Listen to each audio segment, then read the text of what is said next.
mengikuti webinar ini dengan mendaftarkan diri melalui link yang ada di feed Instagram SMA Hello Motion. Terus yang kedua, ada peserta masuk ke dalam room webinar melalui ID meeting dan password yang telah diberikan dan dilarang membagikan kepada orang lain yang tidak mendaftarkan diri terlebih dahulu. Jadi kami berharap adanya komunikasi antara kami dengan Bapak Ibu sekalian. Oleh karena itu kita butuh sekali data dengan siapa kita bisa berinteraksi untuk menjalin komunikasi ke depannya lebih baik. Terus yang ketiga, ada peserta wajib menjaga ketertiban jalannya seminar dengan mematikan mikrofon dan menyalakan mikrofon jika ingin mengajukan pertanyaan. Sekali lagi, hanya ketika ingin mengajukan pertanyaan, rekan-rekan sekalian bisa untuk mengaktifkan mikrofon atau dengan mengaktifkan icon raise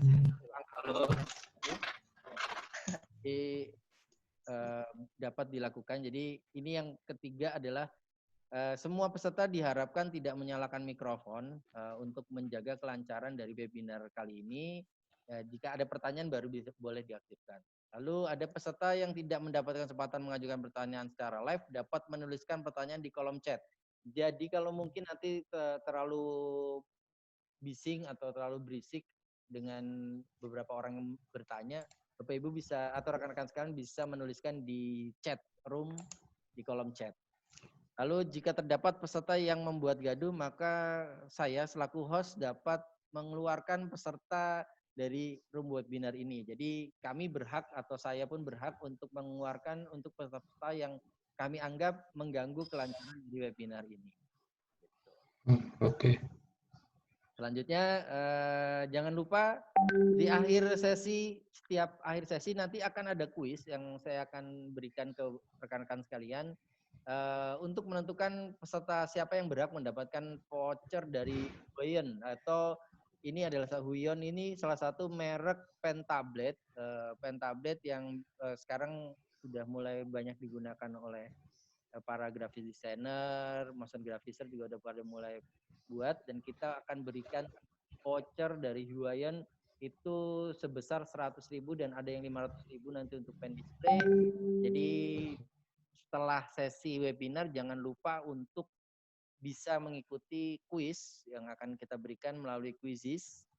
Dan jangan lupa untuk like dan follow akun dari @SMA_HelloMotion dan di Facebook bisa pakai @HelloMotion High School. Itu peraturan yang akan kita mulai untuk webinar kali ini. Mungkin sudah terlalu banyak dan panjang lebar dari saya, kemungkinan akan nanti saya akan coba lemparkan hostnya ke Pak Ari Aristo selaku pembicara hari ini.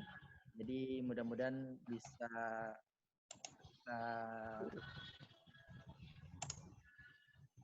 ikuti secara seksama dan mudah-mudahan ilmunya bermanfaat buat kita semua. Baik. Oke. Hari ini saya akan coba lemparkan hostnya ke Pak Ari Aristo. Silakan Pak Ari.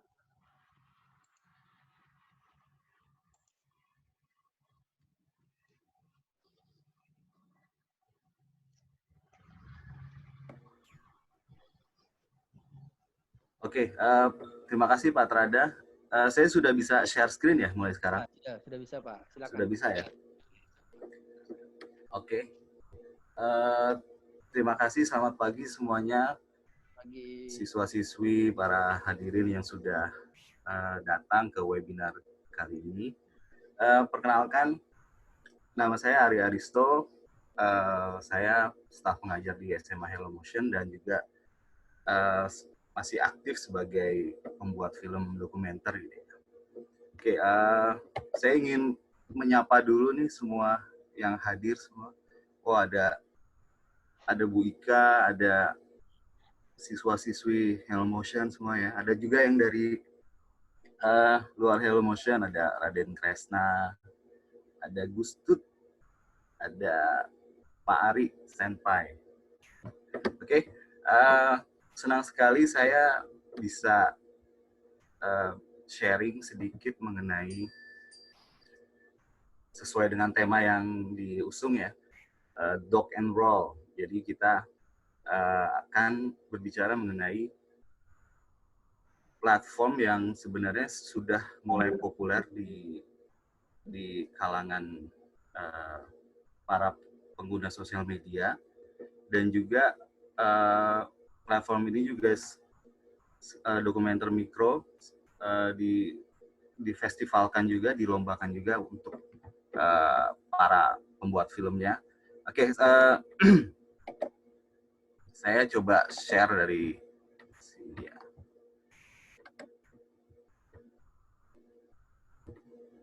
Oke, ini semacam parodi dari rock and roll. Maksudnya roll itu kan kalau kita sedang mengoperasikan kamera gitu ya, kita menyebutnya dengan roll. Oke, membuat film dokumenter mikro ini sebenarnya perbedaan dengan film dokumenter pada umumnya gitu ya. Terletak pada durasi, udah pasti. Yang mungkin teman-teman ketahui mengenai film dokumenter, teman-teman tahu ya mengenai National Geographic Channel atau Discovery Channel, History Channel, itu semua kan stasiun-stasiun televisi yang memang khusus menayangkan acara-acara dokumenter gitu ya. Nah, lepas dari bagaimana populernya film dokumenter itu, sayangnya di Indonesia masih belum terlalu luas gitu ya pengertian terhadap dokumenter sendiri. Oke, sebelumnya saya ingin cerita sedikit gitu ya. Baru-baru ini saya membuat film dokumenter tentang Sosro Kartono. Sosro Kartono ini adalah kakak kandung dari R.A. Kartini yang terkenal sebagai, atau julukannya adalah jenius dari Timur. Jenius dari Timur itu dia disebut jenius karena memang dia menguasai 36 bahasa. Bahkan ada yang bilang 41 bahasa ya. Disebut sebagai polyglot yang menguasai bahasa dari Indonesia, Eropa, bahkan bahasa-bahasa daerah di Slavia sana, Eropa Timur. Sosro Kartono ini menarik kami angkat jadi sebuah film dokumenter karena expose terhadap beliau itu sangat sedikit. Padahal jasa dan peran beliau ini sangat besar dalam kemerdekaan bangsa Indonesia. Nah, Sosro Kartono ini adalah salah satu guru dari Soekarno dan Hatta. Jadi Soekarno selain berguru dengan Pak Cokro Aminoto, Soekarno juga berguru kepada beliau ini sebagai sosok yang bukan hanya mengajarkan nilai-nilai akademik, tapi juga nilai-nilai moral gitu ya. Ini adalah salah satu produksi yang baru-baru ini saya buat. Lalu sebelumnya saya juga membuat film dokumenter tentang sebuah polemik yang terjadi di akhir tahun 70-an. Seorang dokumentator sastra yang bernama H.B. Yasin. Kritikus sastra juga beliau, bahkan penulis cerita-cerita pendek juga. Pada tahun 70-an ini H.B. Yasin membuat sebuah bisa dikatakan polemik pada saat itu, karena beliau itu menerbitkan atau menerjemahkan sebuah Al-Quran ke bahasa sastra Indonesia dengan cara dengan gaya bahasa yang sangat puitis. Nah, saat itu sangat sangat ramai, bahkan beliau tuh dipenjara. Oke,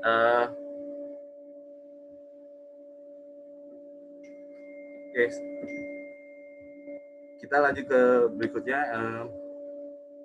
Sebenarnya dokumenter mikro itu adalah platform non-fiksi yang tidak terlalu baru juga, karena memang pada awal kemunculan sinema atau film, kita sudah diperkenalkan dengan dokumentasi atau rangkaian film yang pendek secara durasi dan juga mengekspos ini ya kejadian-kejadian nyata. Nah ini adalah sebuah eksperimentasi dari Edward Murbridge pada tahun 1878. Judulnya The Horse in Motion. Jadi ini sebuah rangkaian fotografi yang mengekspos gerakan kuda berjalan. Oke, berikutnya juga ini sangat mikro, sangat pendek sekali. Ini ditemukan atau inventornya adalah Louis Le Prince, seorang kebangsaan Prancis. Ini cuma beberapa detik. Lalu juga ini orang yang sama, Louis Le Prince, membuat dokumentasi keadaan jalan pada saat itu. Lalu karena memang penemuan lensa pada saat itu masih terbatas, jadi beberapa tipe shot atau pembingkaian saat itu membuat gambar-gambar itu sedikit off focus. Nah, baru pada saat tahun 1895 orang kebangsaan Prancis juga, dua bersaudara ini, Lumière bersaudara, membuat sebuah dokumentasi yang sangat pendek secara durasi yang hanya mengekspos aktivitas para buruh pabrik pada saat itu ya. Jadi Lumière bersaudara ini adalah pemilik pabriknya dan berkesempatan untuk mendokumentasikan. Nah, pada saat itu belum disebut sebagai sebuah karya dokumenter karena ini karena sifatnya masih sangat sederhana gitu ya dalam mengekspos objeknya. Dia itu masih dikategorikan sebagai film aktualitas sebelum dokumenter. Nah, baru pada tahun 1930-an tokoh ini namanya John Grierson. Beliau ini mencetuskan pertama kali ya bahwa film dokumenter itu adalah sebuah creative treatment of actuality. Jadi perlakuan kreatif terhadap aktualitas. Jadi ada dua kata kunci di sini, kreatif dan aktual. Jadi dokumenter adalah mengekspos hal-hal yang realitas gitu ya, hal-hal yang memang terjadi di kehidupan nyata. Tapi pembuatannya itu atau dalam treatmentnya itu kita harus kreatif, maksudnya punya nilai-nilai sinematik. Nah sekarang kita agak flash forward sedikit, microdocumentary atau microdoc biasanya disingkat seperti itu. Sebenarnya dokumenter ini atau microdoc ini tidak beda dengan dokumenter pada umumnya, hanya letaknya pada durasi. Nah, kan tetapi dari durasi itu akhirnya mempengaruhi juga bagaimana cara si pembuat film itu mengetengahkan isunya ya, mengetengahkan subjeknya sehingga tidak ada lagi backstory yang terlalu panjang, jadi to the point sekali, sangat instan. Nah, durasinya ini umumnya 2-5 menit. Tapi ada juga ketika media sosial ini sudah makin merebak gitu ya, ada Instagram sudah bisa memutar video yang dari 1 menit, sekarang sudah mulai bisa lebih. Nah, sekarang microdocumentary itu bisa lebih pendek dari 2 menit, bisa 1 menit. Nah, ini adalah salah satu channel yang biasa membuat rangkaian dokumenter gitu ya. Oke, masih kedengeran ya suara saya ya? Oke, jadi yang ingin saya kemukakan hari ini adalah kita berada di situasi yang unik nih semua ya teman-teman, Bapak Ibu semuanya. Kita berada di situasi yang mengharuskan kita untuk berada di rumah, ada karantina gitu ya, karantina yang bagi saya ini sebuah pengalaman pertama, dan itu juga membuat sebuah banyak new normal baru lah, kewajaran baru. Nah, oleh karena itu saya mengajak ya teman-teman semua untuk bisa kalau dalam hal ini merespons terhadap berbagai fenomena yang ada di sekitar kita. Nah, salah satu platform yang paling ideal untuk itu adalah dokumenter menurut saya. Nah, ini Bapak. Ya. Oke, Bapak kalau tadi ya ada yang mau bertanya? Tadi saya HP-nya tiba-tiba langsung software update, Bapak. Saya tadi ada yang ketinggalan nggak? Oh, Tadi nggak apa-apa. Langsung ini aja, langsung ikutan aja ya. ada yang ketinggalan nggak? Ada. Lanjut Tadi aja. saya masuk langsung software update, Bapak. Padahal saya schedulein tuh jam 3 AM, tiba-tiba malah di tengah-tengah Zoom. Ya. Siap. Oke, sebentar. Saya mau share screen lagi. Dari sini sudah cukup paham ya, teman-teman semua. Kita memang punya semacam ambigu gitu ya. Di satu sisi kita banyak diekspos dengan permasalahan, terus juga kita dalam kesehariannya juga sebentar, saya ingin share screen.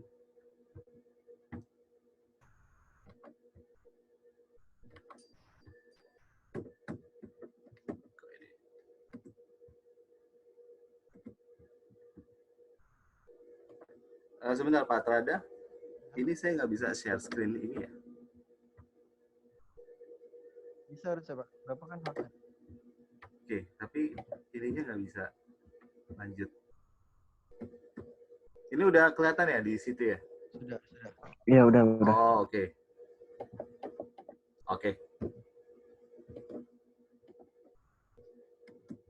Sorry. Tadi soalnya di sini nggak kelihatan.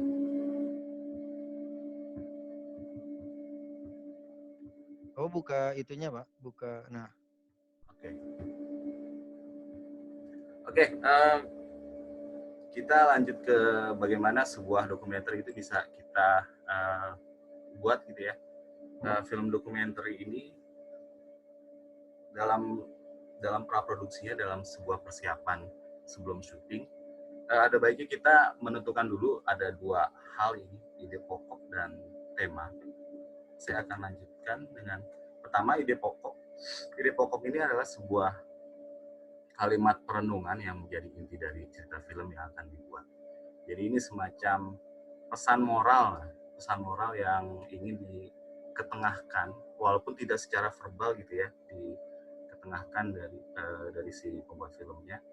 Ide pokok ini berupa sebuah pesan yang punya nilai universal. Gitu. Ada makna ideologisnya di situ yang bisa diterima di semua bangsa, semua ras di seluruh dunia.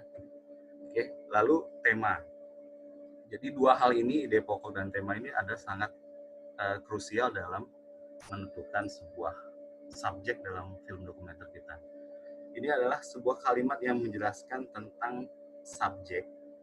Subjek ini bisa berupa manusia gitu ya, misalnya film dokumenter tentang seorang tokoh dalam sejarah seperti saya tadi tentang Sosro Kartono, atau figur yang dalam hal ini adalah makhluk hidup, bisa tentang hewan gitu ya, seperti kita lihat di National Geographic itu cerita tentang hewan-hewan sebagai subjek utamanya. Tapi selain dari manusia dan figur, tema juga kita bisa tentukan dari sebuah isu atau permasalahan.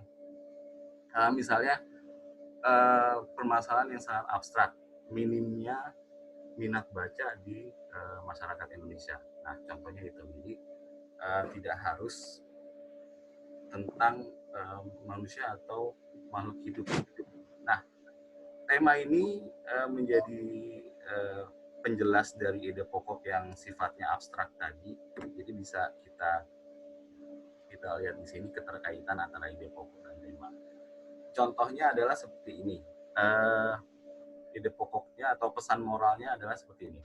Terkadang profesi tertentu tidak mengenal pembedaan gender. Nah, itu adalah sebuah pesan moralnya atau nilai-nilai universalnya di situ. Lalu kaitannya dengan temanya ini adalah tentang seorang anak perempuan belia yang menjadi pengusaha barbershop atau pangkas rambut. Nah, itu adalah sebuah dokumenter yang bisa saya putar sekarang. Ini adalah salah satu mini documentary atau mikro documentary yang dipublish dari channel tadi, City Second Doc. Kita bisa lihat sebentar.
Ya, itu micro documentary yang hanya berdurasi 1 menit. Kita bisa lihat ya keterkaitan antara ide pokok dan tema. Pesan moralnya adalah sebenarnya nggak semua profesi itu dipisahkan dengan pembedaan gender. Seperti pangkas rambut ini yang notabene identik dengan profesi laki-laki. Nah, tema yang ide pokok yang sangat universal itu sangat umum dikaitkan dengan tema yang mengekspos si pencukur rambut ini yang memang perempuan dan sangat belia. Oke, di tahun 2017 Ian McLaren ini terkenal dengan film mikro dokumenternya juga, judulnya Rotasio. Nah, dari durasi yang singkat ini, McLaren berhasil mengekspos sebuah kondisi traumatik dari seorang seniman yang saat itu sedang menghadapi post-traumatic syndrome-nya sebagai korban pemerkosaan. Jadi dokumenter itu bisa sangat baik dalam mengekspos isu-isu sosial seperti ini. Kita lihat.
Kok suaranya nggak ada ya?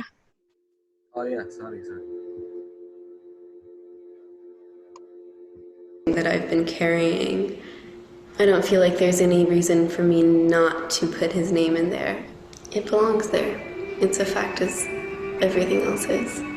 It's a feeling as everything else is. It's a name, it's part of the story. And it's not out of revenge or anger. None of that is left.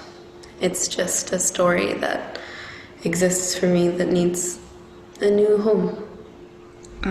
These are the number of hours I've spent making hash marks, spent working on this. Disregarding the setup and breakdown of equipment. Adding 5. This space is also just really fantastic for singing. There's a saying, oh, says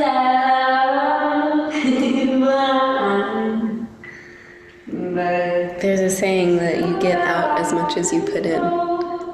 And this is this is a lot of physical labor, which in cases of trauma you typically don't. You try to avoid those things. You try to seek comfort. But this is post-traumatic growth. And that's what I want it to be. This is something that, this is something you carry forever, regardless of how it affects you.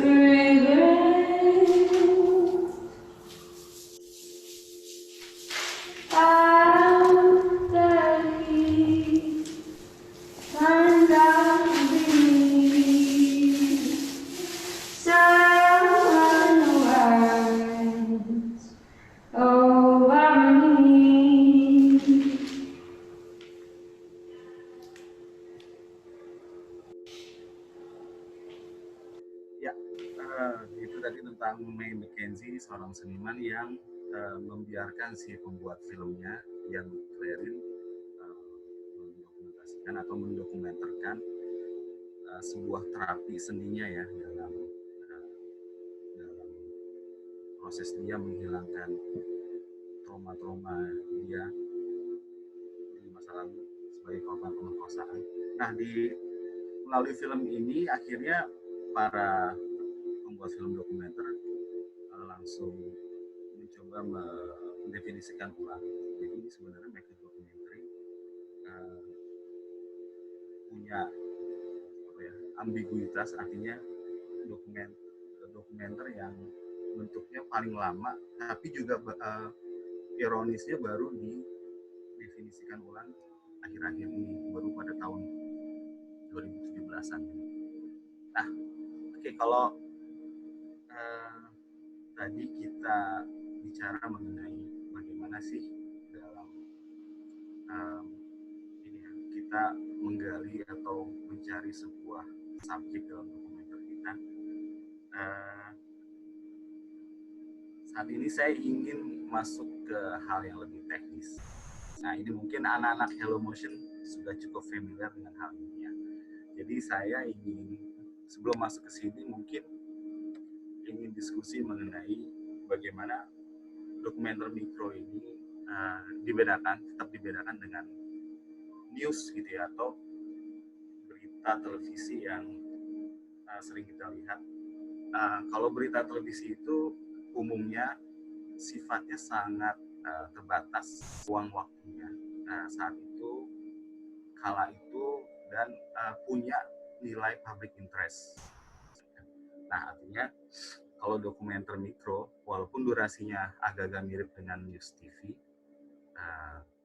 dalam hal ini dia punya isu-isu yang lebih universal dan bisa timeless dalam hal ini. Nah, sebelum saya masuk ke masalah teknis, saya ingin membuka ini dulu mungkin ya, supaya nggak terlalu satu arah nih, membuka diskusi dulu mengenai micro documentary gitu ya. Karena gini, saya sebagai pembuat film dokumenter juga baru-baru ini dengan teman-teman tuh membuat sebuah asosiasi yang mengumpulkan para pembuat film dokumenter ya. Kita akhirnya coba untuk mempopulerkan sebuah platform baru ini untuk bisa diketengahkan ke masyarakat melalui media sosial. Nah, dengan ada Instagram dan media sosial lainnya, sebenarnya ini sangat ideal untuk kita membuat film dokumenter yang durasi sangat pendek seperti ini. Nah, misalnya ini teman-teman punya kamera di masing-masing gadget gitu ya. Nah, seperti yang sedang kita tampilkan di sini. Nah, layar-layar yang menampilkan semua wajah teman-teman ini semua sebenarnya punya latar belakang, punya nilai isu yang beda-beda gitu ya. Saya bisa melihat di situ Baradita memiliki ini ya, selera artistik tinggi gitu, punya ketertarikan dengan ilustrasi atau fotografi gitu. Nah, Ferdi saya lihat punya ketertarikan dengan fiksi ilmiah dan lain-lain. Artinya ada jar-jar Bing di situ. Enggak, Fer. Oke, sebelum kita ke masalah teknis, saya ingin ingin memberikan dulu strukturnya. Tadi kan kita sudah bicara mengenai apa sih itu dokumenter dan apa itu micro documentary. Nanti kalau bisa kita lanjutkan, udah mulai bicara soal teknis, bagaimana kita sebenarnya bisa explore hal-hal yang ada di sekitar kita menjadi sebuah subjek dalam film dokumenter. Oke, mungkin bisa kita buka diskusi gitu ya. Ada pertanyaan atau tanggapan sampai saat ini? Yes. Oh, saya juga melihat Mikhail Musa di situ. Nampaknya flu. Oke. Ada pertanyaan? Bapak-bapak, ibu-ibu? Atau kita bisa langsung kembali ke format?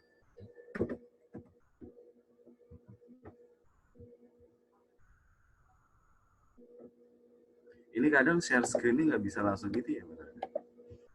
Ya, jaringan Pak biasanya. Iya. Udah keluar.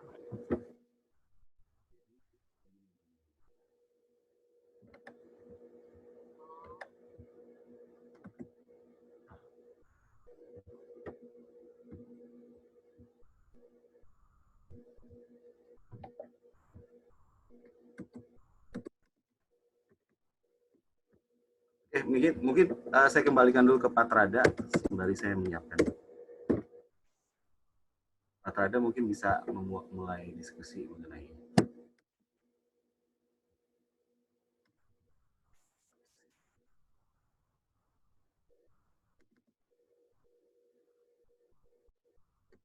Bisa ini dulu Pak Trada apa?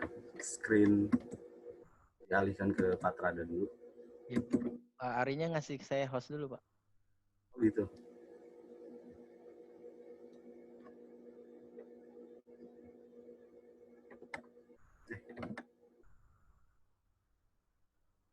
Baik, tadi sudah kita dengarkan sepintas ya dari masih sebagian dari materi Pak Ari Aristo tadi membahas tentang apa itu dokumenter mikro yang selama ini mungkin sebagian dari kita menganggap film dokumenter itu sebenarnya membosankan, dokumenter itu sesuatu yang tidak menarik untuk dilihat.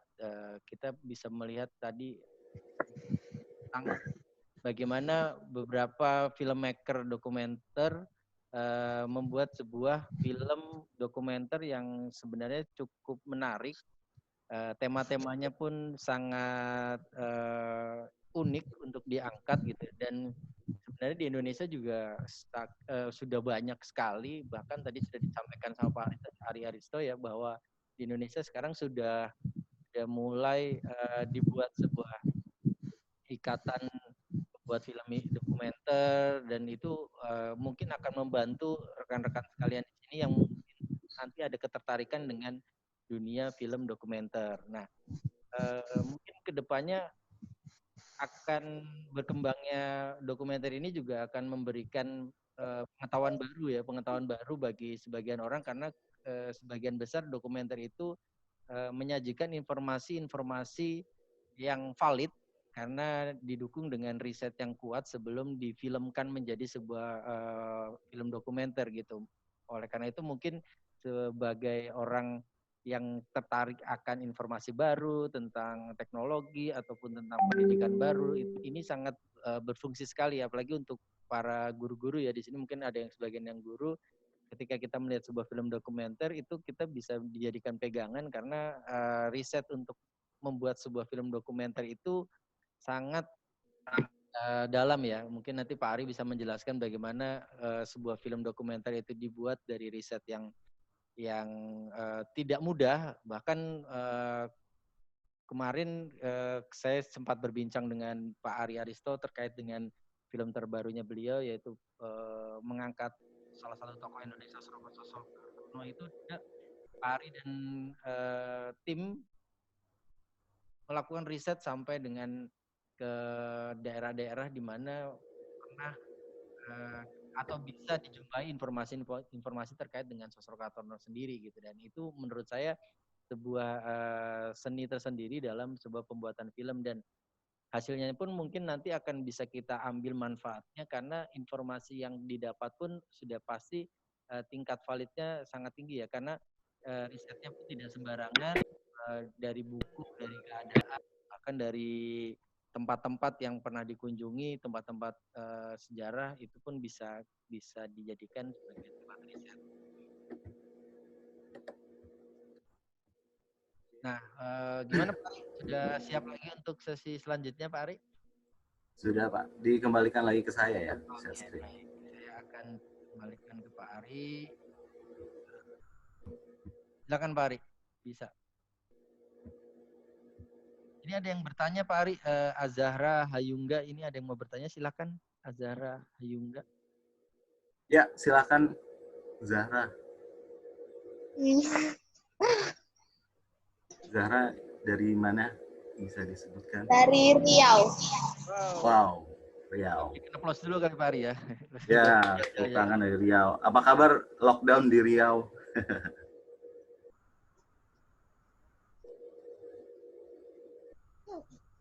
Ya, Zahra. Apa? Silakan Zahra. Zahra, ya silakan kalau mau tanya. Nggak ada, Kak.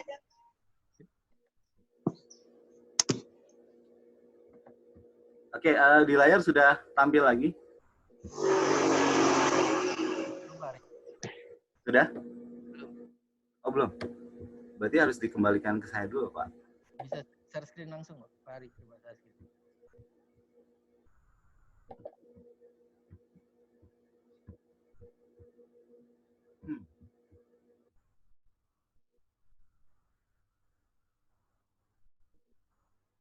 Ini ada pertanyaan dari Fahima Nabila, Pak. Berapa lama waktu yang dibutuhkan untuk membuat satu film dokumenter? Fahima, siswi MTS Negeri 2, Tangerang.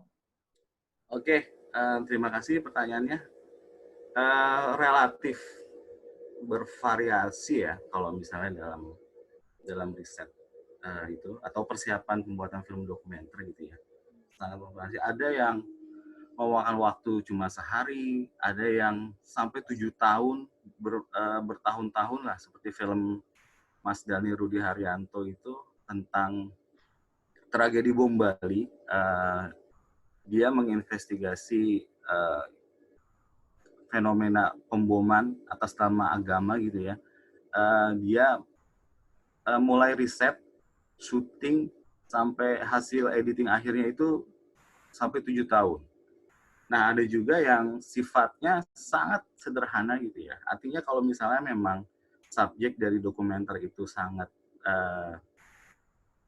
relate atau sangat familiar dengan kita, kita juga tidak diwajibkan untuk riset gitu. Kalau dalam hal ini memang kita menguasai hal itu. Contohnya misalnya Zahra atau teman-teman lainnya membuat film tentang ibunya.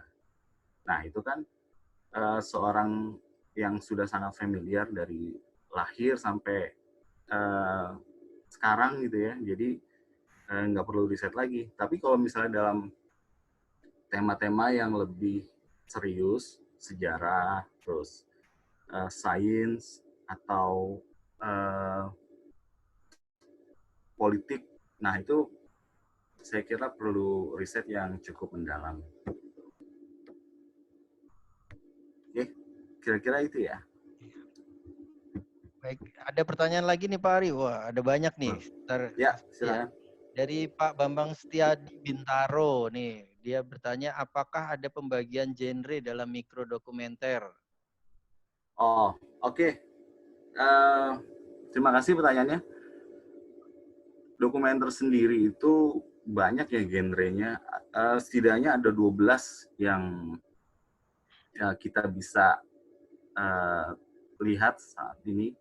Ada dokumenter yang sifatnya nostalgia, seperti mengekspos hal-hal yang sudah berlalu lama dari sudut pandang orang pertama. Contohnya,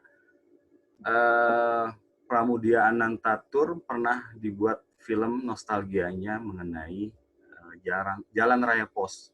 Salah seorang dokumentaris Belanda pada saat itu mewawancarai secara in-depth, secara mendalam. Ini filmnya judulnya Jalan Raya Pos. Itu tahun 90-an. Nah, di dalam film ini, sutradaranya mewawancari Pramudia Anantatur, seorang sastrawan yang punya ini ya, dalam karya-karyanya itu punya kedekatan dengan tema-tema yang historis, nasionalis gitu ya. Kadang-kadang punya nilai-nilai ideologi kiri gitu ya. Nah, di dalam film itu Pramudia ini mengekspos bagaimana Jalan Raya Pos ini dibangun oleh Daendels, salah satu penguasa kolonial pada saat itu, yang membuat proyek jalan raya yang besar yang membentang di sepanjang jalan Pulau Jawa itu, yang akhirnya memakan banyak tidak terhitung jumlah rakyat Indonesia pada saat itu. Nah, artinya itu salah satu tema atau genre dokumenter yang serius. Ada lagi yang sifatnya sangat eksperimental seperti Powakatsi gitu ya, yang dibuat oleh Godfrey Reggio. Ada film-film yang sangat personal, yang sifatnya diary, seperti filmnya Chris Marker gitu ya. Jadi ada 12 jenis setidaknya yang dicatat dalam teori film dokumenter itu. Begitu, Pak. Ada lagi pertanyaan mungkin? Ada Pak Ari, ini ada banyak ini. Ya? Selanjutnya Oke. dari TED ini, TED. Adakah contoh film dokumenter yang dibuat dengan smartphone sederhana tapi hasilnya bagus karena diedit dengan baik gitu? Oh, ada. Kalau itu dari siapa Pak Trada pertanyaannya? TED Pak, TED nih tulisannya TED. Oh, Pak Ted ya. Oke, Pak Ted, kalau misalnya Pak Ted pernah mendengar judul film dokumenter yang Searching for Sugar Man. Jadi ini salah satu film dokumenter berdurasi panjang, 1,5 jam. Dia itu pakai kamera handphone doang dan memenangkan banyak festival film dokumenter. Searching for Sugar Man. Dan banyak film-film dokumenter lainnya yang tidak mengindahkan sama sekali kecanggihan gadget atau peralatan gitu ya. Jadi intinya adalah kebutuhan kita dalam mengejar momen gitu, mengejar karena dalam dokumenter ini yang dipentingkan adalah realitas gitu ya. Nah, realitas itu kadang kan tidak terduga. Kita bisa mengambilnya juga, mengambil gambar juga, menangkap momen itu melalui kamera yang ada aja di situ. Ada juga contoh film berjudul For Sama. Jadi ini tentang ini ya, pasangan muda di Syria yang baru melahirkan anaknya tapi sudah dilanda dengan perang saudara di Syria sana. Nah, akhirnya dia mengambil kamera yang ada aja yang saat itu ada di dirinya, apa aja kamera yang ada di situ dipakai buat merekam. Gitu. Ada juga film Five Broken Cameras. Ini juga memenangkan banyak festival film dokumenter internasional. Nah, ini tentang konflik Israel-Palestina pada saat itu. Nah, jadi Five Broken Cameras itu emang literal menggambarkan bagaimana 5 kamera yang dipakai dia untuk merekam momen itu dihancurkan oleh konflik Israel dan Palestina gitu ketika merekam itu. Itu mungkin. Terima kasih Pak, jawabannya sangat menginspirasi kalau buat mau nyoba-nyoba dengan alat seadanya nih. Ya, terima kasih Pak Ted pertanyaannya. Oke, Oke, selanjutnya ya Pak Ari ya. Ini banyak banget ya. soalnya ya. Oke, nggak apa-apa. Ibu Etin Suhartini dari Kabupaten Lebak. Wah, terima kasih Bu. Oh ya. Halo Bu Etin. Ya, pertanyaannya bagaimana cara membuat film dokumenter yang menarik? Halo juga. Halo Bu Etin. Oke. Kalau misalnya kita ditanya itu ya, pertanyaan menarik atau tidak, itu kan pertimbangan estetis. Artinya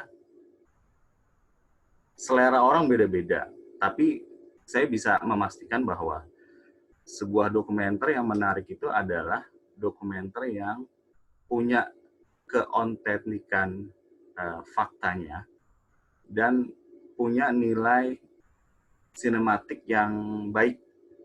Ya, kita kembali lagi dengan pernyataan John Pearson di awal bahwa dokumenter itu kan creative treatment of actuality.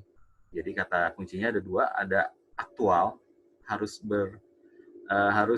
sesuai dengan kejadian nyata, tapi juga harus kreatif. Nah, kreatif ini tentunya kita bisa explore dari bagaimana teknik kamera kita, teknik editing kita, teknik sound, hal-hal teknis lainnya yang biasanya dipelajari di dalam disiplin ilmu film gitu ya. Mungkin itu. Dan yang paling biasanya di festival film itu diperhitungkan, dokumenter yang menarik itu yang biasanya menang festival adalah yang punya nilai lokalitas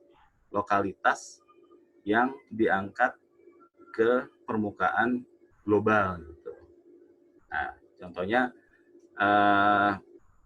film-film seperti Banda gitu ya, The Forgotten Trail yang dibuat oleh Jai Subiakto, saat itu memenangkan juga banyak penghargaan. Banda Forgotten Trail ini adalah tentang sejarah bagaimana Banda, pulau terpencil di Indonesia itu menjadi rebutan bagi kaum imperialis saat itu. Ada Portugal, ada Spanyol, ada Belanda gitu ya.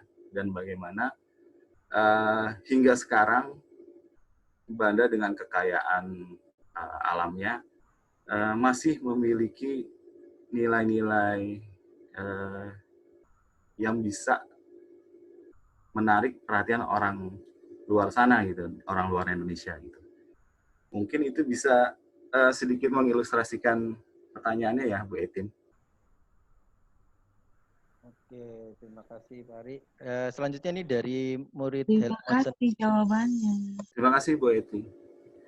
Selanjutnya Pak Ari ada lagi nih 2 murid kesayangan Pak Ari nih, ada Ren dan Mumtaz atau Ismi ini, ada Rendarto dan Mumtaz.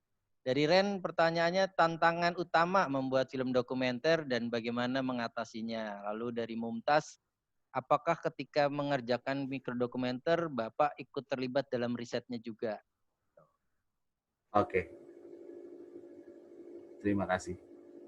Oke, untuk memulai jawaban dari 2 pertanyaan tadi, saya ingin bilang bahwa dokumenter juga itu sering mewajibkan para pembuatnya itu untuk bisa bekerja dalam small crew atau kru kecil, bahkan kadang one man crew. Jadi kita kadang serba merangkap gitu ya, sutradara, kameramen, soundman, terus juga penulis gitu ya. Kadang 3 orang aja dalam satu produksi itu sudah cukup banyak gitu.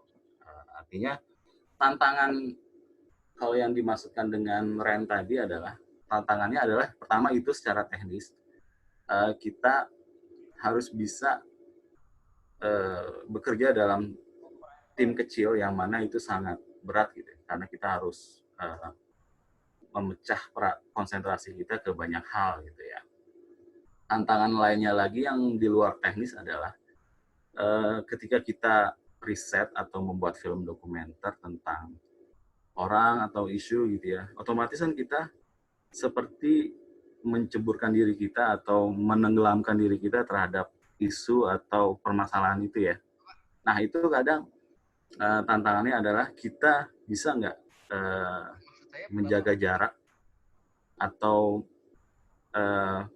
di sisi lain bisa memahami seluruh kerumitan permasalahan yang dialami subjek, tapi juga bisa mengambil jarak dari hal itu semua karena kadang karena kita terlalu dekat dengan subjeknya itu ya, misalnya kita sedang riset tentang pasien rumah sakit jiwa, otomatis kan kita harus berdekatan secara fisik dan psikis juga dengan para pasiennya. Nah itu yang sebenarnya berat itu.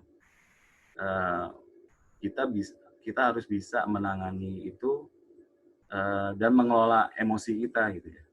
Saya kira itu tantangannya untuk pertanyaan Ren. Lalu dari Ismi ya, kalau ikut terlibat dalam riset, ya saya sangat menyarankan bahwa semua sutradara dokumenter itu, terutama dalam mikro dokumenter itu ya harus terlibat dalam penelitian atau riset tadi gitu ya. Karena memang kunci dari pemahaman pembuat film terhadap isu dan subjeknya adalah dari riset. Gitu. Kadang kita riset melalui pustaka atau internet, kita akan sulit untuk membedakan antara yang benar dan salah, yang fakta atau yang cuma hearsay atau cuma gosip gitu ya. Nah, ada baiknya si pembuat film ini terjun langsung ke lapangan, menemui langsung si orangnya, subjeknya atau isunya, dan mengkonfirmasi ulang terhadap apa dugaan-dugaan yang selama ini dipercaya gitu ya, atau si pembuat film itu percaya. Nah, dari proses konfirmasi itu timbullah klarifikasi yang tadinya sebelumnya kita berdasarkan asumsi atau paling tinggi adalah hipotesa gitu ya. Nah, setelah riset kita jadi yakin dan punya teori terhadap permasalahan itu. Nah, teori itu akhirnya kita bisa kemukakan melalui film. Gitu kira-kira ya, bisa menjawab pertanyaan dari Ismi tadi. Terima kasih pertanyaannya. Baik, Pak Ari mungkin singkat-singkat aja karena masih banyak banget ini yang bertanya ya. Oke. Ya, jadi dari Pak Jos ini untuk di Depok. Oke, Pak Jos. Di Depok, Joshua di Depok. Aplikasi apa yang paling bagus? Saya masih anak-anak, Pak. Oh, masih anak-anak. Joshua dari Depok ini. Berarti saya panggilnya Mas atau Dek aja ya. Om. Adek aja, Adek.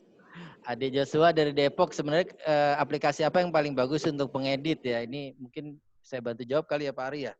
Ya, boleh. Pak Tada lebih...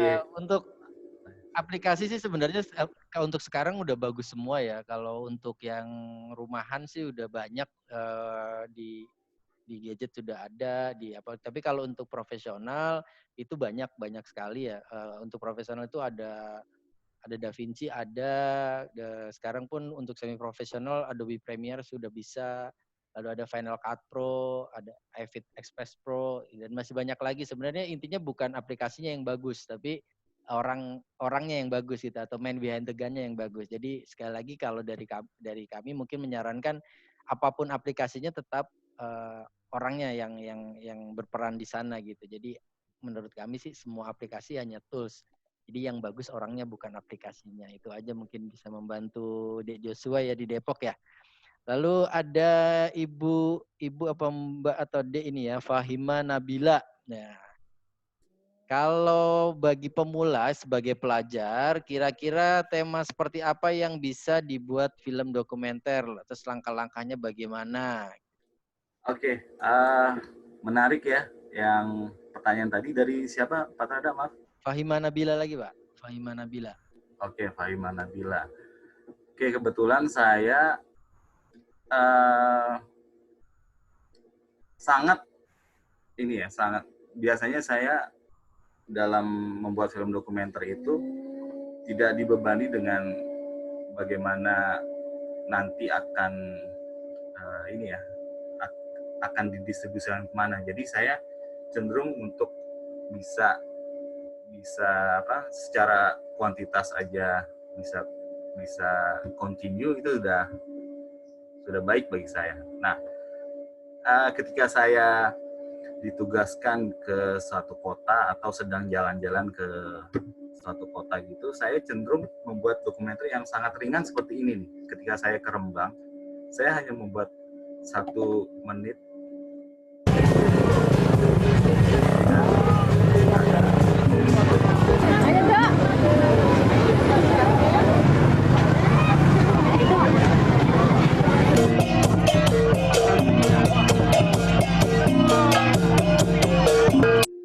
Ya, atau ini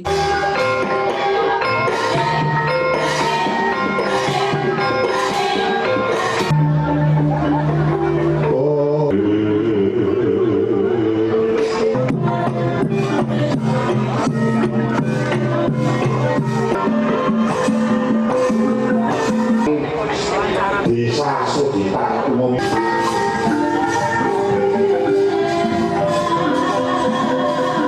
Iki mung sekelamis Samundono nggone nggawa iwakne Durna Bratasena ben kumekaning pati. Gendeng pinter kumara saking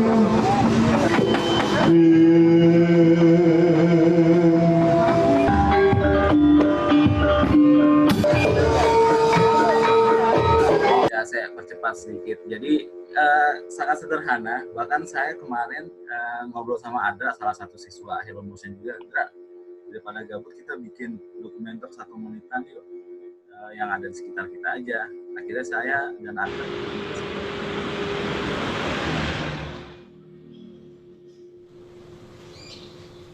Sel TV-nya ya.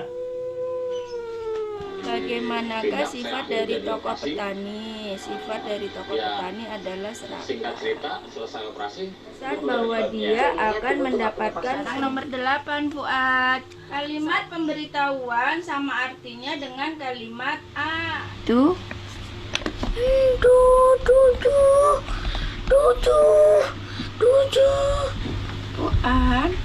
Fuad. Coba yang lain. Nih berhitung nih.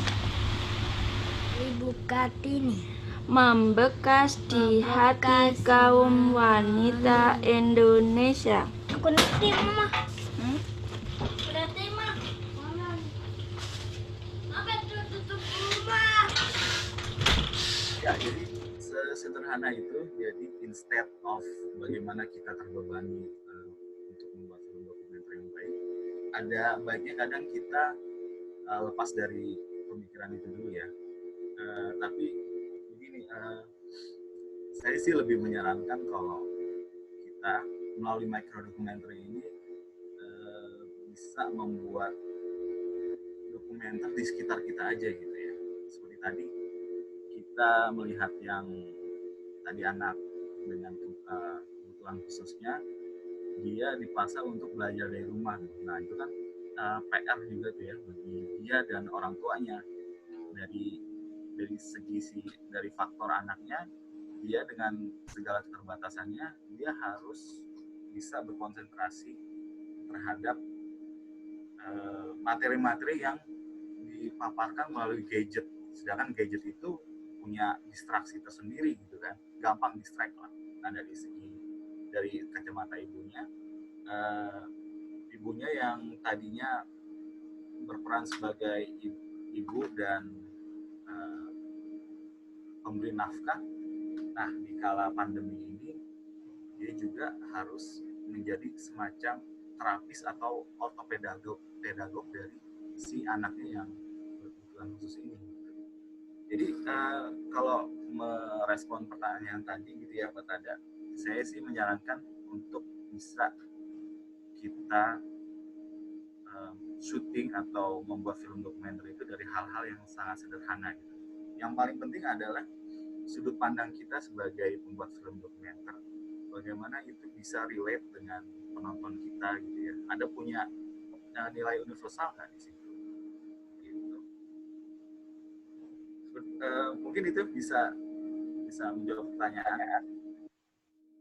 Oke Pak Ari, mungkin dipersingkat nanti jawabannya Pak Ari ya, soalnya Oke.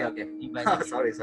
Siap. Yang pertama kita 1 jam doang ya. Iya, selanjutnya nih sebentar lagi nih. Ini lalu ada 15 menit lagi ya mungkin ya Pak Ari ya untuk ya kita kelebihan. Ini untuk dari Wening Wulan. Ini Wening Wulan menanyakan butuh berapa lama untuk menulis naskah film. Wening dari Surabaya. Wow, dari Surabaya. Silakan Pak Ari. Halo, Wening dari Surabaya. Oke. Ini kembali lagi pertanyaan yang membutuhkan jawaban yang relatif gitu ya. Tergantung semua. Kalau misalnya kita ditanya durasi bagaimana atau berapa lama menulis sebuah naskah dokumenter, kembali lagi seberapa sulitnya kita mendekati subjek atau memahami isu yang akan diangkat gitu ya. Kalau hal yang sifatnya sangat sederhana seperti hal-hal yang familiar kayak kita membuat dokumenter tentang ibu kita misalnya, itu kan tidak perlu memakan waktu yang lama. Tapi kalau misalnya ada hal yang sifatnya saintifik, hal-hal yang bersifat ilmiah gitu ya, nah itu mungkin yang perlu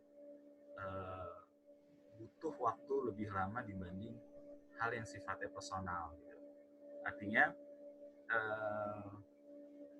kita juga harus melihat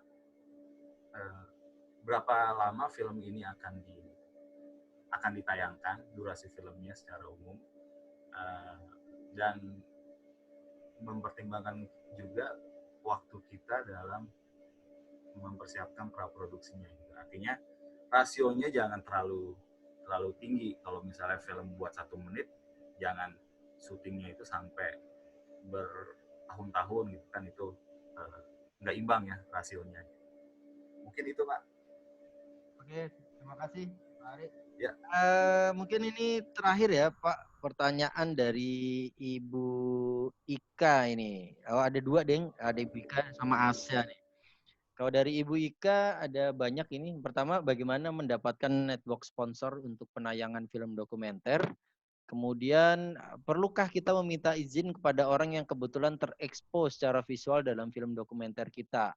Apakah orang-orang tersebut bisa menuntut secara hukum kalau merasa tidak berkenan? Itu pertanyaan dari Bika. Oke, saya ingin jawab yang pertanyaan pertama dulu ya, mengenai sponsor gitu ya. Banyak sebenarnya.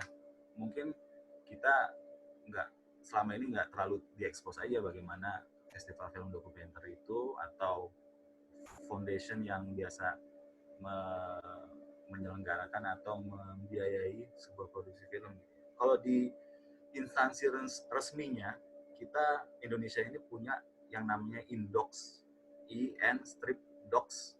Itu adalah sebuah badan atau semacam foundation juga yang mengkhususkan dirinya untuk membiayai acara festival bahkan produksi film dokumenter gitu ya.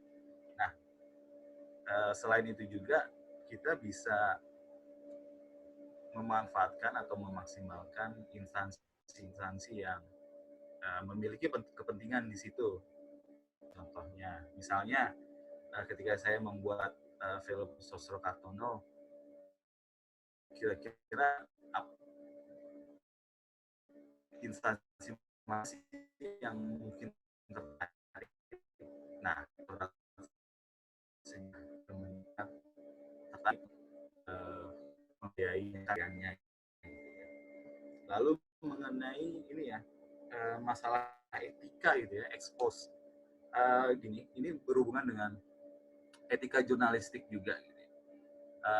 Biasanya pers atau wartawan itu dilindungi dengan undang-undang ketika dia mengambil gambar atau memotret atau mewawancarai orang di public space. Artinya itu wartawan sudah bebas dalam mengekspos atau memotret si tokohnya. Artinya ketika dia berada di public space, dia nggak bakal boleh menuntut si kameramen atau fotografernya itu untuk ini ya, untuk minta pertanggungjawabannya gitu. Karena itu dalam sebuah public space. Tapi kalau lain halnya dengan private area atau area-area yang privacy seperti rumah, seperti gedung kantor gitu ya. Nah, itu harus punya izin. Nah, ketika yang punya rumah atau yang punya gedung kantor ini berkeberatan, kita memang punya semacam rules gitu ya yang tidak tertulis. Kalau misalnya memang dia mengizinkan ya nggak apa-apa. Tapi kalaupun dia tidak mengizinkan, ya itu yang bisa jadi masalah. Artinya kita boleh mengeksplor selama itu ada di public area. Kalau yang tidak di luar itu yang butuh semacam ini ya, izin dari pemiliknya itu ya yang harus diklarifikasi dulu. Mungkin itu ya. Ini karena permasalahan etika aja sih. Itu Pak Tada. Oke, terima kasih. Terakhir ya Pak Ari ya. Pertanyaan terakhir dari Asya nih. Dari Alicia. Apa saja film mikrodokumenter yang Bapak rekomendasikan ataupun yang di top list Bapak? Oke. Mikrodokumentari itu tadi saya di awal sudah mencontohkan itu ya, ada channel YouTube yang namanya 60 Second Docs. Itu sebuah web series yang biasanya berdurasi 1 menit ke bawah gitu. Karena kan dari namanya aja 60 Seconds Doc. Nah, itu salah satunya. Lalu ada juga yang judulnya The Junk King atau Raja apa? Barang ini ya, barang rongsokan gitu. The Junk King itu bagus. Lalu ada film dari Joris Evans, Rehen, bahasa Belanda itu maksudnya Rain gitu ya. Lalu banyak sih sebenarnya mikrodokumentari. Kalau misalnya Asya atau teman-teman tertarik bisa melihat channel YouTube 60 Second Docs atau channel YouTube yang memang namanya Microdocumentaries. Itu sangat recommended. Ya, begitu Pak Trada. Oke, terima kasih Pak Ari. Karena sudah di stop aja Pak Ari untuk sharingnya biar gantian. Oke, mungkin saya bisa ngasih konklusi gitu ya. Ya, boleh. Dari apa yang sudah kita paparkan di pertemuan kita kali ini, bahwa sebenarnya dokumenter dalam hal ini microdocumentary itu adalah bagaimanapun ini adalah art form atau bentuk seni gitu ya. Walaupun ada batasan dalam hal realitas tadi gitu ya. Nah, art form ini yang sebenarnya bisa kita maksimalkan apalagi dengan situasi pandemi seperti ini gitu ya. Kita bisa mengekspos apa aja yang ada di sekitar kita, dan karena ini fenomena baru ya dalam hal pandemi ini, dalam hal karantina ini. Nah, kita juga jadi punya sudut pandang baru juga terhadap hal itu. Nah, itu yang membuat unik. Seperti halnya saya menugaskan ini anak-anak kelas 11 nih, membuat film diary tentang bagaimana pengalaman dia selama menjalani situasi karantina di rumahnya gitu ya. Artinya microdocumentary sangat efektif dalam mengekspos fenomena yang terjadi pada saat ini, dan kalau kita bisa mempopulerkan microdocumentary ini akan sangat baik gitu ya, untuk mengimbangi bagaimana media kita, terutama dalam sosial media itu dalam mengetengahkan informasi. Karena kita tahu bahwa banyak hoax, banyak hearsay, gitu, banyak kabar-kabar yang tidak bisa dipertanggungjawabkan, itu justru mendapat tempat di masyarakat, ironisnya. Nah, microdocumentary ini bisa mengimbangi itu ya, banalitas itu ya, kepalsuan itu ya, sehingga masyarakat kita bisa lebih well informed dan cerdas lah. Gitu Pak Tanda. Oke, terima kasih banyak Pak Ari. Boleh minta izin aksesnya untuk share screen Pak Ari? Oh ya.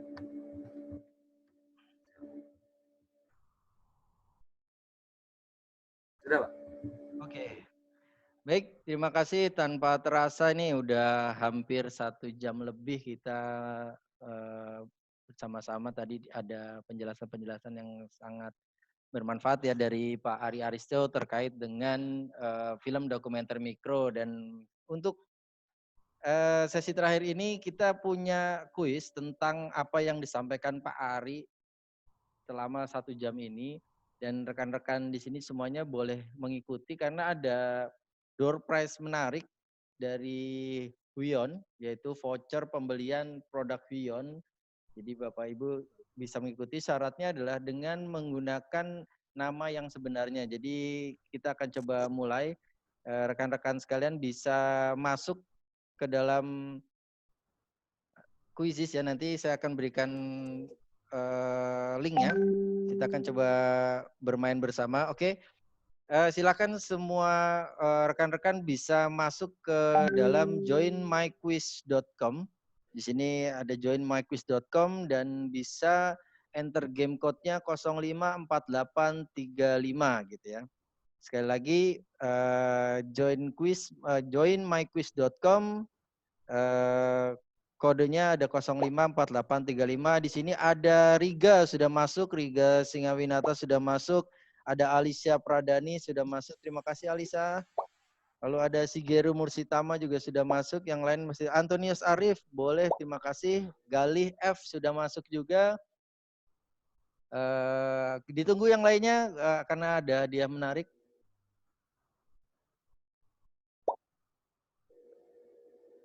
Ada Marcel. Oh, Marcel masih aktif ya nyanyinya. Wajib Satya Pak. Dewi Hardianto sudah masuk.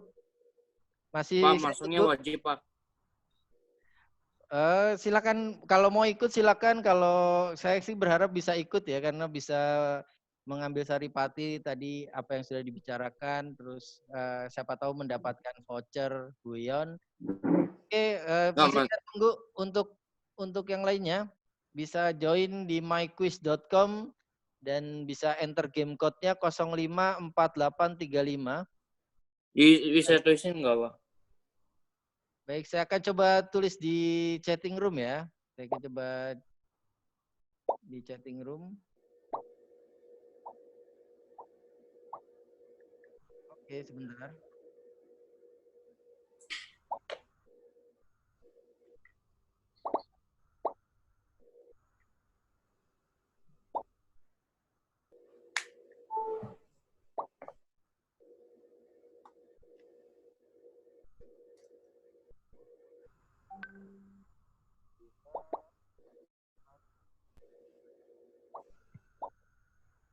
Oke, sudah banyak yang masuk ini. Saya masih tunggu, saya tunggu semenit lagi ya, tunggu 1 menit lagi untuk yang lain. Silakan masuk untuk ada 27 orang dari sekian peserta, harusnya dari 82 peserta langsung masuk. Passwordnya 054835.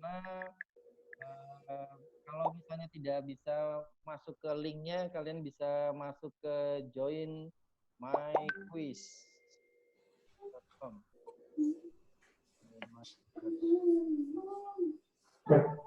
Bisa masuk di myquiz.com. Ada 36 masih ditunggu ini 1 menit lagi, lumayan untuk iseng-iseng berhadiah, siapa tahu dapat voucher. Laras ini juga, terima kasih Najwa Audrey. Ya, tidak ada lagi. Kalau tidak ada lagi kita akan segera mulai. Pak Ted sudah masuk, alhamdulillah. Azri Tompul juga sudah masuk. Baik, kita tunggu sampai 11.19 ya. Ini masih 11.18. Sekali lagi untuk yang lain bisa segera untuk masuk. Di sini sudah ada 39 peserta. Baik. Baik, saya tutup. Untuk itu kita siap untuk main ya. Siap untuk main. Apakah saya bisa ini dulu ngasih pendahuluan dulu? Boleh. Boleh. Oke. Ini kan ada 5 pertanyaan ya. Sebenarnya ada beberapa yang memang belum di pertama karena memang saya mengira pesertanya ada dari SMA kita semua, ternyata ada yang dari luar juga. Lalu kedua, ada beberapa yang mungkin tadi tidak disampaikan gitu ya. Tapi nggak apa-apa, ini semacam uji wawasan aja karena memang yang belum disampaikan itu cukup populer di masyarakat kita ya, istilah-istilah itu. Ya, itu aja Pak. Baik, terima kasih Pak Ari. Baik, untuk rekan-rekan kita mulai sekarang ya. Untuk 42 peserta kita mulai kuisnya. Untuk yang lain mohon maaf karena durasi waktu kita harus memulai kuisnya. Silakan, selamat mengikuti.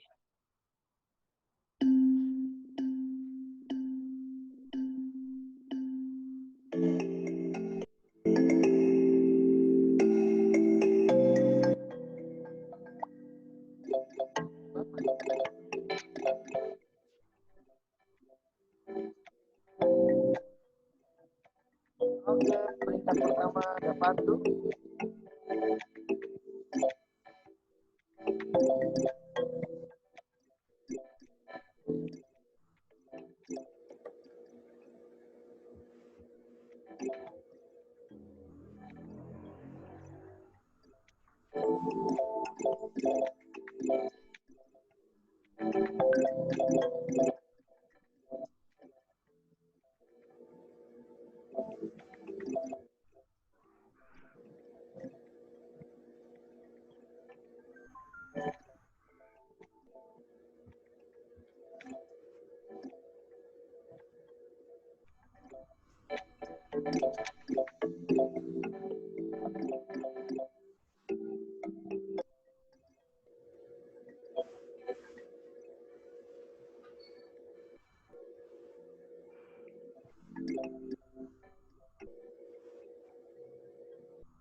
Pak, boleh liatin screen quizesnya, Pak? Nggak kelihatan ya, tulisannya kepotong.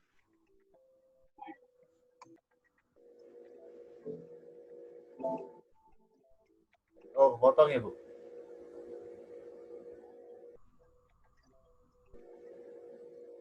Tingkat pertama masih 3. Nggak jelas, tulisannya kepotong, jadi cuma kebaca separuh gitu.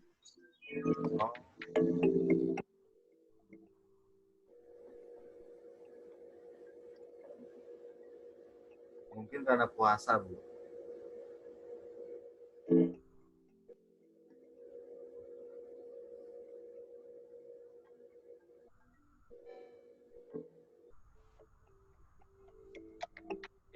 Masih ada 8 orang lagi.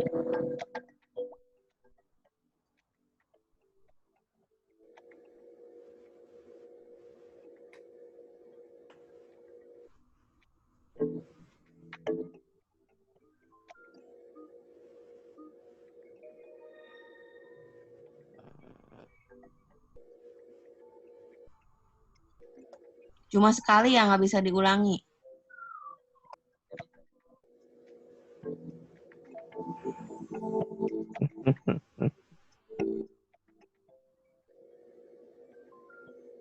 Oh, maksudnya mau mengganti jawabannya gitu, Bu?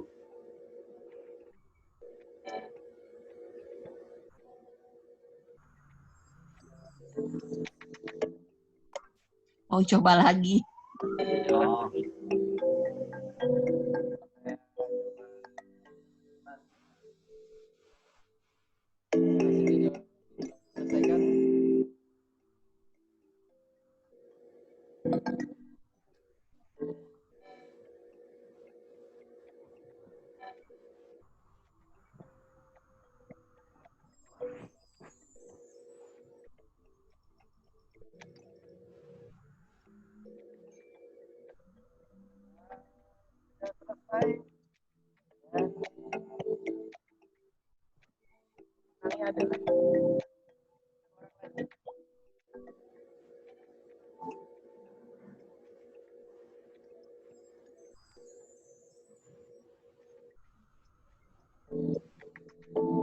Ternyata yang mendapat adalah 5 teratas nih ya, 5 teratas dari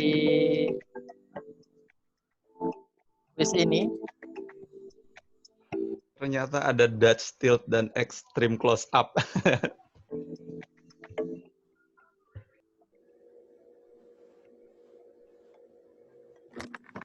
Ya, itu cukup populer kan. Saya.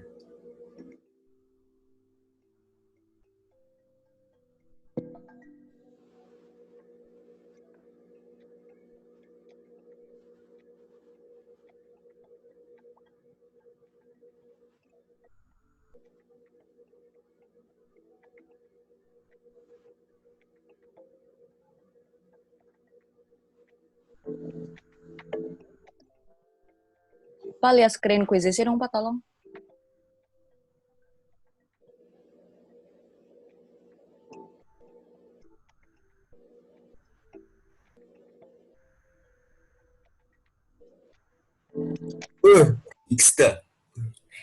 Baik, ini mohon maaf, ini yang namanya E saja ini siapa ya?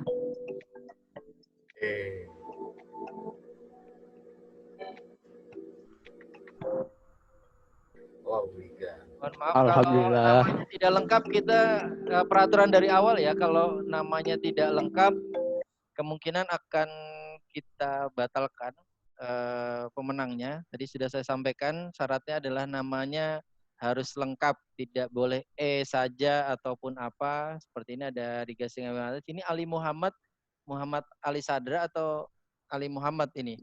Sadra, Pak. Sadra Ali. Sadra Ali. Oke, berarti mohon maaf ini siapa ya? Kalau tidak ada jawaban berarti kita tidak masukkan ya. Jadi pemenangnya ada di sini ada Riga. Yang kedua ada Sufi Oke. Pak Sufi ini ya. Iya. Luar biasa.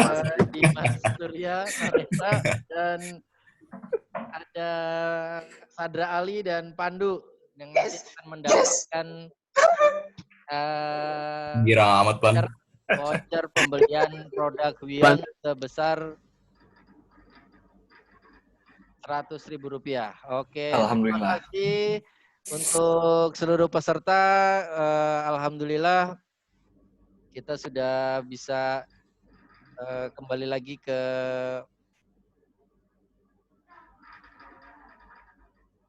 ini ya, room lagi ya.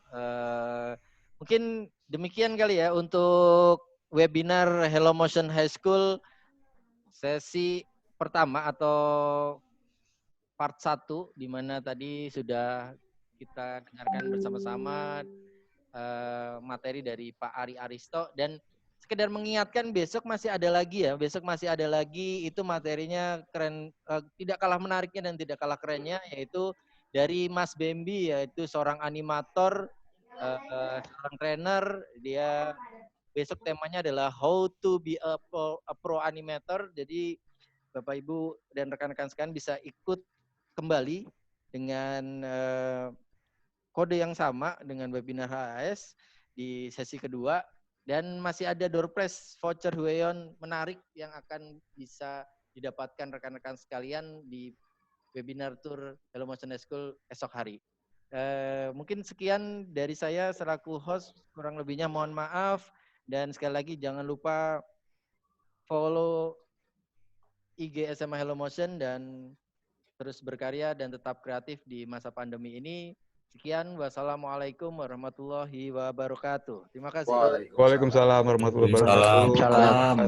Terima kasih Pak Ari, Pak Trada, Pak Supi. Pak Ari, Pak Trada. Pak Trada. Makasih Pak Trada. Kelas bahasa Indonesia nggak, Pak? Tetap, kalau pembelajaran tetap. Masih ada nggak? 30 menit lagi sih. Break lah. 30 menit. Traktir ya. 30 menit tuh buat submit KI, tuh 30 menit buat submit KI. Innailahi. Tidak. Jangan, Pak. Bapak gitu. Saya bab 2 aja. Banget, Bapak. Riga, Naila, Kanaya. Itu tiga-tiganya juga Pak Sufi balikin lagi tuh.